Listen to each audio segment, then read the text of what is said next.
Ausibhin utawa Allah serupa sangka sing nyerupani, terbebas ausibhin lan Allah iku terbebas sangka sing nyerupani.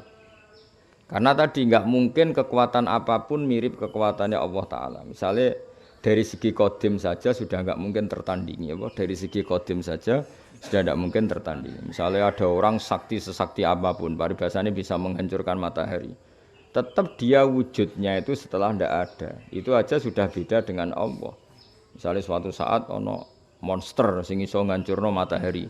Itu tetap saja dia ndak akan menyamai kekuatan Allah. Baru wujudnya terlambat, ada tahun lahirnya, ada tahun wujudnya saja sudah bukti dia ndak selevel mbek Allah. Mergo wujudnya ba'da alam yakun, wujudnya dari tidak ada. Jadi melane sifatnya Allah niku paling pokok niku termasuk kidam. Melane Allah nyebut huwal awwalu wal akhiru, ya ben kowe iso ngaji. Dadi Allah ketika disebut awal iku wis artine la syibhalah, enggak akan yang mirip sama Allah. Wal akhir, Allah bereksistensi abadi. Iku wis ra akan tertandingi. Mergo apapun hebatnya monster tadi pasti berakhir.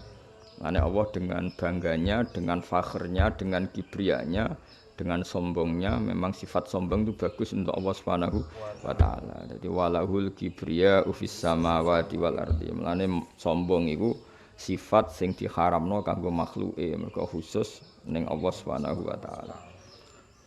Syarik kentur Allah terbebas sangka syarik, mitra utawa sing menyamai mutlakon kelan mutlak. Jelas Allah juga enggak akan tersamai. Wa walidin lan Allah terbebas sangka status dadi wong tuwa, kada iku kaya mengkene munazza al waladu ya status terbebas sangka status dianakkan atau diwujudkan. Wal astiqoi lan terbebas sangka kanca, maksudnya sangka al muin, penolong. Maksudnya Allah ketika menciptakan langit bumi iku ora perlu koordinasi ambek malaikat, terus koordinasi ambek para punggawa, para pengambil kebijakan. Kan iku ora perlu ngono. Allah saged menciptakan langit bumi dengan kekuatannya sendiri, wahdahu la syarikalah. Napa wahdahu la syarikalah. Mulane wong iku ya kenal malaikat iku wis nggo perintah Allah, tapi coba imani teman-teman. Piye-piye malaikat iku ora tau bantu pangeran, nggih. Jadi kenal malaikat apapun dasate malaikat tetap rasul, napa? Rasul iku utusan. Dadi ki ora usah dipikiran Allah gawe langit bumi iku melibatkan sekian malaikat. Oh nak ora ra iso ya goblok kowe neraka ngono. Neraka. Dadi malaikat itu statusnya rasul. Rasul iku mursal sing diutus, sing ditugasno. Dadi Israil dhewe iku ya ora roh apa-apa. Kon mateni kowe terus mateni. Dene wis ra mikir apa-apa. Tapi dia ndak hebat-hebat amat ketika ndak digerakkan Allah ya ora iso. Lan iman niku ana iman tasdik, ana iman prosedur. Cara kula takoki kepercayaanane malaikat ya percaya mergo Allah memberi kabar kita bahwa ada malaikat. Kowe percaya kekuatan malaikat ya percaya, tapi ya biasa wae. Kenapa kita butuh mengatakan biasa? Aja sampai di hati kita ada pikiran Allah gawe langit bumi ku kangelan, isane mergo dibantu malaikat. Kafir kene ngono kok. Yes. Sebenarnya ketemu Israil wis biasa wae. Kowe njabut aku wis diperintah Allah tak durung, ya butuh mbok takoki. Wis ndi buktine? Surate ndi? Oh, betul takoki. Paham. Tapi nek Israil meneh karo dine melarat wedi mati. Yes. Melarat wedi mati. Ya wis aku ning donya melarat, kowe wani mateni aku bari wong langsung swarga. Matilah nek ngono. Jare Israil, ya ora mesti yo melarat, maksiat ning donya. Ribet no. Tapi jelas ngoten nggih, mulane iman iku napa banyak wong-wong hakikat sing nyebut malaikat iku kangelan. Ora kok krana apa-apa. Mergo kadang ana makom sing repot nyebut malaikat. Iku kuwatire ana iham, ana salah pikiran atau salah persepsi nak kekuatane Allah mergo dibantu napa malaikat. Mulane kulillah sumadzaruhum fi khawdihim yal'abun. Mulane wong-wong kasef, wong-wong hakikat nak wiridan muni Allah, Allah, Allah. Maksudnya Allah la syarikalah, tidak ada yang membantu, la mu'inalah tambah pembantu. Paham ya? Soal Allah menciptakan sunnahnya sendiri, sing jabut nyawa Israil, sing bagi rezeki Mikail, sing diutus ngurusi wahyu, Jibril karena Allah menghendaki ada itu. Tapi tidak ada hubungannya dengan tolong menolong karena Allah tidak butuh ditolong. Eling-eling dadi aja salah paham. Dadi ora perlu terus Fatihah Mikail terus wis tak Fatihah terus ben Mikail simpati. Oh nek simpati ngekeki rezeki. Mikail dhewe ku ya melarat ta. Masamu Mikail iku sugih. Agak ditugasno pangeran yo ora iso napa? Mikail dhewe ora duwe apa-apa terus duwe tabungan di ATM yo ora duwe. Enak wae gak dikersano. Oh. Lagi Fatihah Allah ora butuh Fatihahmu. Ya wis anut ae pangeran jatahe piye wis. Wong jelas kowe ora mati nek rezekimu urung entek. Mulane akeh wong melarat iku suwi matine. Mergo njupuke sithik-sithik. Kowe nek sugih cepet mati, mergo dijupuk akeh-akeh.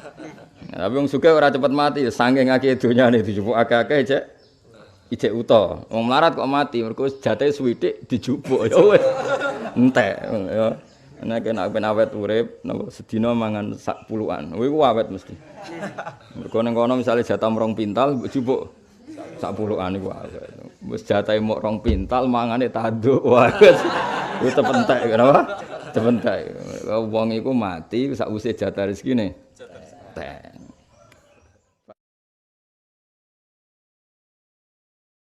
Paham ya dadi iku nak kowe ngerti jatah mok 2 pintal iki mangane mesti piro?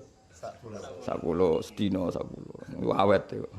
Tapi nak 2 piring serong piring tanduk bariku mindo duwalu ra iso turu mangan meneh cepet mati ngono cepet mati ya eling-eling ya mulane kula nu ambek hubungan kula ambek malaikat iki kadang eling kadang ora mergo eling ya penting piye-piye malaikat makhluk sing diciptakno Allah lali ku ya penting piye-piye kulillah summa zaruhum fi khawdihim yalabun dadi ben mulane nabi-nabi yo ngono nabi-nabi kadang ketok kangen mbek malaikat Jibril. Wong pancen malaikat Jibril kancane Kanjeng Nabi. Kadang-kadang Nabi ketok kangen. Sampai saking kangene Nabi nak Jibril rono kadang ditegur, "Ya Jibril, kenapa kamu tidak sering ziarah ke saya? Tilik aku, wong aku banyak masalah." Tentu Nabi banyak masalah karena dihujat orang kafir, dibohongkan orang kafir, mau dibunuh orang kafir. Kenapa kamu tidak sering ke sini? Kamu itu teman saya sering dapat problem, kamu kok tidak sering ke sini? Masyhur terus Jibril ngendikan apa wa ma natanazzalu illa bi amri rabbik lahu ma baina aidina wa ma khalfana wa ma baina dzalik.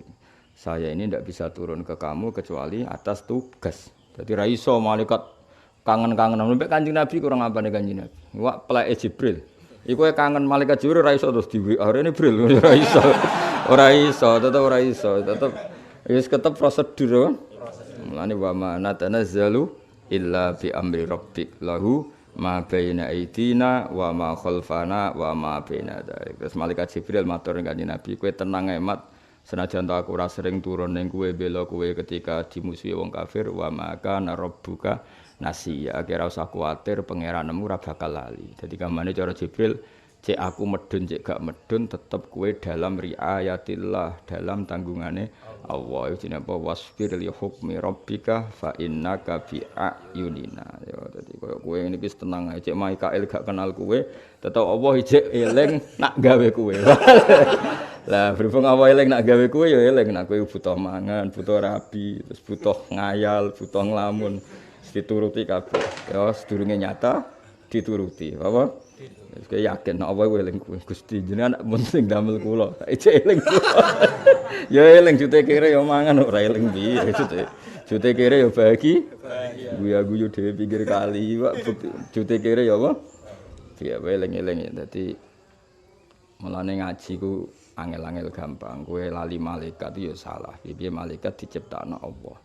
Tapi terlalu eling kekuatane malaikat itu ya salah. Engko suwe-suwe setan merasuki kowe terus ngekeki faham na Allah iku dalam menciptakan langit bumi butuh malaikat kafir kena. Ya mulane yes kulillah summa zarhum fi khawdim alabun. Ane wiridane wong tarekah-tarekah Allah. Zaman dhisik ku diomongno mbek paham. Nah saiki alhamdulillah ra paham. Allah ngerti-ngerti turu. Amit-amit tenan saiki. Allah takut. Maksudnya piye? Pokoke jare guruku kene. Takok ini, pokoknya mbahmu nang ilmu kok pokok ya ora iso.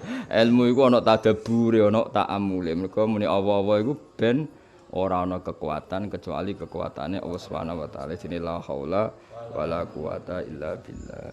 Mulane nabi-nabi ku tadi kadang-kadang ketok butuh malaikat. Guling-gilingan nak malaikat iku wujude dikersakno Allah. Tapi nak pas usul utawa pas kasyaf ora gelem njuk tulung malaikat. Masyhur ceritane Nabi Ibrahim. Ketika wis sampe diobong Namrud, geni wis mulat-mulat. Terus wis karuan diobong ning tengah geni, Jibril teko. Apa kamu butuh bantuan saya? Saya ini malaikat yang ditugaskan bantu kamu. Masyhur jawab Nabi Ibrahim, amma ilaika fala. Kalau ke kamu saya tidak butuh. Ya maksudnya ora mbek aku, tak sampekno pangeran. Kowe ngomong apa ya? Jibril. Piye mbok sampekno pangeran? Pangeran rasa kowe wis pirsa keadaan kowe malah aneh-aneh. Dadi zamane malaikat Jibril kon ngaji meneh ribet Musa Nabi Ibrahim masih ngono. Piye kabeh kodo pangeran? Maksudnya pangeran roe nang ngenteni mbok kandhani. Oh ngenyak wong.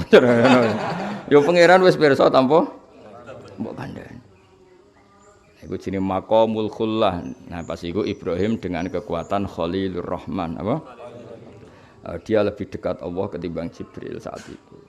Tapi ya kadang-kadang ya butuh Jibril. Piye-piye wujude Jibril Mikail itu wujud sing dikersakno Allah. Supaya muni ora usah Jibril, ora usah Mikail, aku langsung Allah. Kowe ku sapa cuculung sang langsung secara jelas. Tapi kowe muni Jibril engko resikone tadi. Apa iku iso nyampekno wahyu nak ditulung Jibril, nak ora iso kafir. Mulane kulillah Sumadharhum fi khawdihim yal'abun. Terus dadi wiridan ya wong toriko. Macam wong toriko wis do bener. Dene do jerem ngaji sithik ngono bener. Mari wis gak gelem ngaji yo. Ajane ora gelem ngaji wis toriko, atine apik terus ngaji. Oh langsung wali, yakin. Mari kono Allah tok ora gelem ngaji, sing kowe ngaji tok ora eling pangeran. Yesus.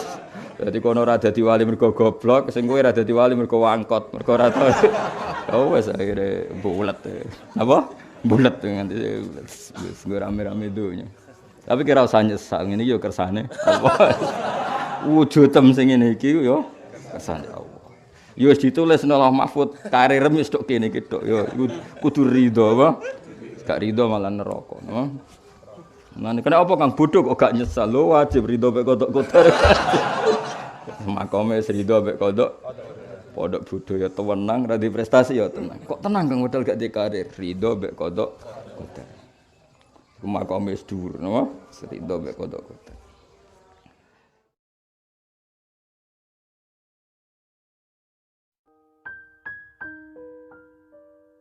Memahami Allah, katanya Ibnu Arabi, bagi dia di 3 level.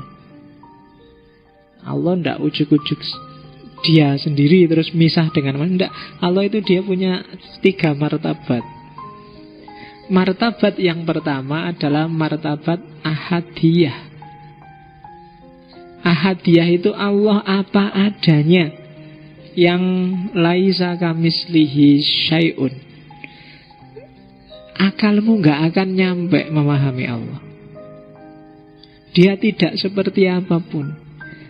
Seperti apapun definisimu, gambaranmu, sebutanmu terhadap Allah, Allah tidak kayak gitu.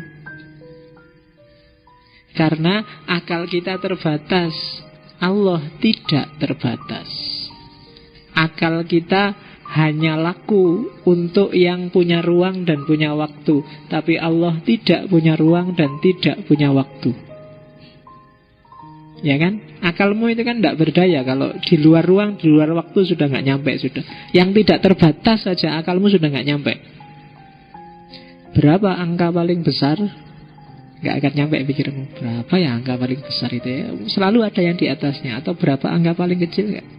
Selalu ada di atasnya. Ukuran paling besar adalah nggak nyampe. Jarak paling jauh itu berapa? Nggak nyampe. Karena akal kita hanya bisa untuk yang terbatas. Karena dia sendiri sifatnya terbatas. Yang nggak ada ruang, nggak ada waktu, akal juga nggak nyampe. Sebelum Allah menciptakan segala sesuatu, kalau pakai sebelum itu kan berarti sudah ada waktu. Akal kita nggak nyampe loh. Iya ya, sebelum Allah menciptakan. Sebelum itu kan berarti sudah waktu. Padahal waktu itu ada ketika alam semesta ada. Dan perputarannya itulah yang melahirkan kemarin, besok, nanti. Ya sebelum itu gimana? Itu kan gak nyampe akalmu. Jadi akal yang kamu dewa-dewakan itu sebenarnya batasnya banyak. Cuma kamu aja yang nggak sadar. Cari buku yang judulnya Batas Nalar. Itu versi positivistik di mana nalar itu terbatas. Tapi kalau versi religiusnya nanti seperti ini. Oke.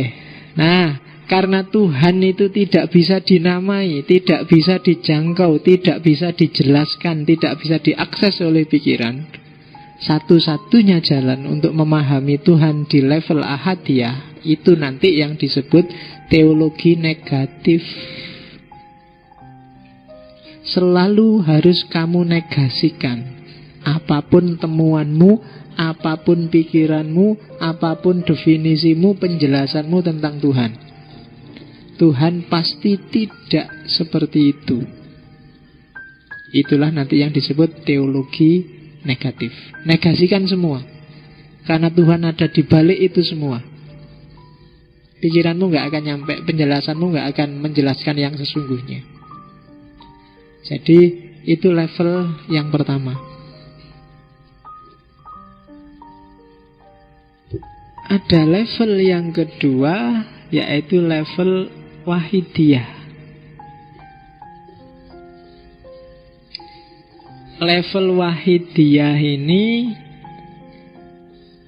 ketika Tuhan memperkenalkan dirinya pada manusia, memperkenalkan ingin dikenal, maka dia menciptakan makhluk dan dia menunjukkan dirinya. Aku itu kayak gini loh. Itu yang disebut ta'ayun. Ta'ayun itu mendefinitifkan, menunjukkan aku itu. Kamu kan gak nyampe kalau memahami aku. Tak jelasin aja, aku itu kayak gini loh. Nah, itu level wahidiyah. Level asma wa sifat. Aku itu penyayang. Oh, penyayang. Aku itu maha kuasa.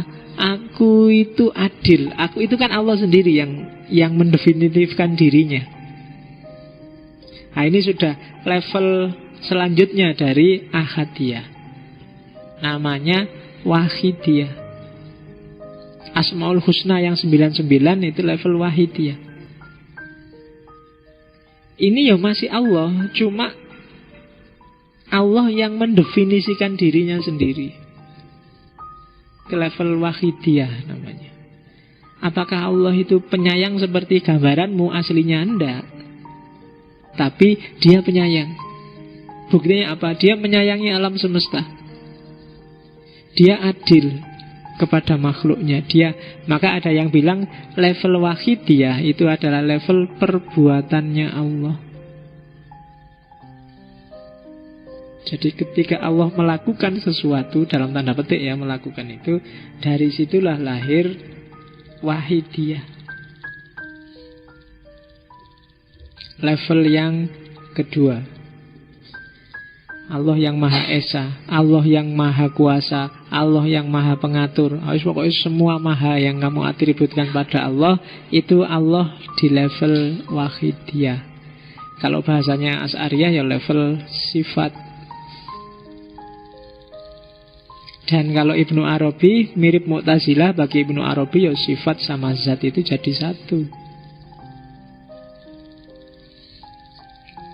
Nggak ada kok pisah-pisah. Kalau Asy'ariyah ya sifat sama zat itu dua hal yang berbeda.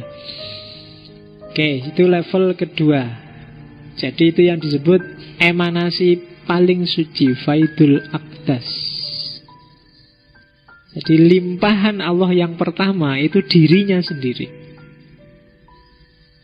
Asma wa sifat. Baru yang ketiga namanya martabat level ketiga tajalli syuhudi, yaitu manifestasi dari adanya Allah dengan adanya alam semesta ini. Tadi kan dibilang kamu, alam semesta, gunung, laut, dan semuanya itu kan sebenarnya adalah tajallinya Allah. Cuma tajalli yang ketiga, tajalli level ketiga. Karena Allah itu Maha Pencipta, untuk jadi Maha Pencipta kan harus ada ciptaannya. Maka lahirlah tajalli ketiga, ciptaannya. Karena Allah itu penyayang, kan harus ada yang disayangi. Karena Allah itu adil, kan harus ada yang diadili. Karena Allah itu sabar, sabar kepada siapa? Harus ada yang disabari. Dari situlah lahir alam semesta. Level Allah yang ketiga, tajalli syuhudi. Syuhudi, kalau ini tajalli yang sudah tampak, yang bisa dilihat. Ya termasuk kamu, termasuk alam semesta yang bisa diakses oleh panca indramu, bahkan termasuk jin, setan, dan kawan-kawan. Baik kawan-kawanmu maupun kawan-kawannya setan. Ya. Ternyata ketemunya sama. Lo kawan-kawanku dan kawannya setan kok podo wae. Yaitu tajalli syuhudi. Jadi penampakannya Allah di level yang ketiga. Jadi tadi Allah itu tidak terjangkau oleh siapapun, tapi terus mendefinitifkan dirinya untuk bisa dikenali. Kuntu kanzan mahfiyan, aku adalah khazanah tersembunyi. Fa'ahbabtu an u'rofa, aku pingin dikenal. Fakholaktul holqa, maka aku ciptakan makhluk. Fabi arofuni, maka kemudian karena aku mereka bisa kenal aku sendiri. Jadi itu sebenarnya Allah sendiri yang pingin dikenal, dan dia mendefinitifkan dirinya, mendefinisikan dirinya di level kedua. Maka lahirlah nama Allah, lahirlah Ar-Rahman, lahirlah Ar-Rahim, lahirlah itu sebenarnya ya Allah sendiri. Cuma Allah yang bertajalli dalam asma dan sifatnya. Dan pada akhirnya tajalli limpahan yang kedua ini melahirkan limpahan yang ketiga, tajalli syuhudi. Ya gampangannya kayak tak jelasin tadi. Allah itu khalik, maka makhluknya apa kemudian? Allah itu penyayang, yang disayangi apa dan siapa? Allah itu maha bijaksana, bijaksana pada apa dan siapa? Maka otomatis lahir limpahan yang ketiga, tajalli syuhudi. Level-level ini yang orang susah paham. Jadi meskipun dia wahdatul wujud, tapi ada satu titik di mana Allah yang sejati itu ya beda sama sekali dengan makhluk yang syuhudi, yang tampak, yang material. Dia bagian dari Allah tapi bukan Allah. Sehingga ketika orang menuduh Ibnu Arabi panteis, panteis itu kan segalanya Tuhan. Kalau dalam Ibnu Arabi mungkin tidak pas disebut segalanya Tuhan, tapi segalanya adalah bagian dari Tuhan. Nah itu jawabannya. Kalau dalam filsafat agama mungkin yang lebih pas menyebutnya bukan panteis tapi panenteis. Dan Ibnu Arabi ini nanti yang diwarisi antara lain oleh para sufi Nusantara awal, khususnya di Sumatera, seperti Hamzah Fansuri dan kawan-kawan. Kalau yang di Jawa, sufi yang agak monumental ya Al-Halaj, diwarisi oleh Syekh Siti Jenar. Ada Jalaluddin Rumi dan Samsut Tabriz yang nanti diwarisi oleh Sunan Kalijogo.